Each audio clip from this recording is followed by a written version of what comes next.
Hello everyone and welcome to Nursing to Be and to Do, your one-stop shop to becoming health literate.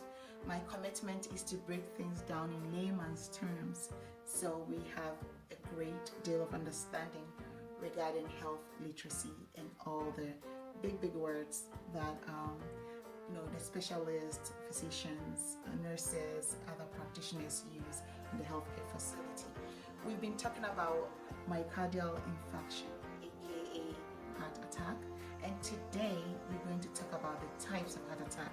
So when you go to the hospital and the cardiologist says you got a type 1, type 2, 3, 4, or 5, it will help you understand what they mean and also hopefully guide you to make better choices and be compliant with the kind of treatment the two of you work together to create.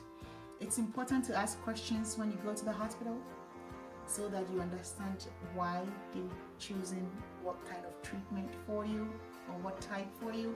And you can also factor in your preferences if there are, in situations where you can do that. It's important to speak up when you go. Okay? So today we're covering the types of myocardial infarction, aka heart attack. We've already covered heart attack in detail, and we know that heart attack is when the arteries supplying the blood with oxygen and nutrients get in trouble, when there is not adequate supply of especially oxygen to the heart as an organ. We know the heart is enriched with muscles for its activity. The main activity of the heart is contracting and relaxing to help pump blood to the rest of the body. And as an organ, it needs to be fed by vessels. And when these arteries, which we call blood vessels feeding the heart, get blockages or in trouble, that's what brings a heart attack, right? We have that basic understanding. So now let's get to the types. Type 1 is the most common and it affects majority of the people. It's when cholesterol, fat, lipids, and other fatty substances line themselves in the inner walls of the artery and therefore blocks the lumen such that inadequate oxygen reaches the heart or feeds the heart. So it blocks it, narrows the space that blood has to flow through so that there is not enough blood, which is oxygen-rich blood, to get to the heart, for the heart to use. That causes death of the tissue, which is the heart tissue, so leading to the type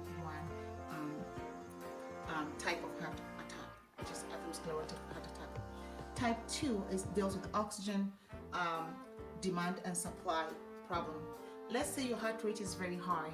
It simply means that your heart is beating so fast such that it's not allowing ample time for adequate gas exchange in the pulmonary circuit, which is the lungs. When the blood gets there to exchange oxygen, drop off CO2 and pick up oxygen, there is not enough time for that to happen because it's beating so fast.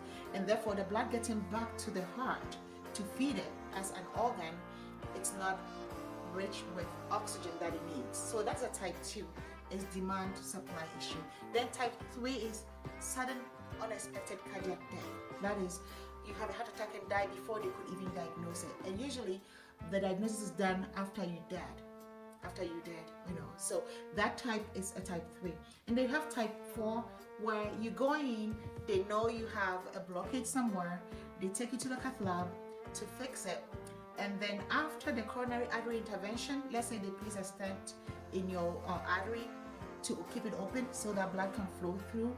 A stent, for those of us who are not in the medical field, a stent is, something with, it's like it has a space in it where they insert it into your artery to keep it open. Just like picture keeping a pipeline open. A pipeline is trying to close and you push something in with a hole in the middle to keep that pipeline open. So think about something like that. But then after that, you still develop a clot and the heart dies. That is a type 4. And then you have type 5, where you undergo a coronary artery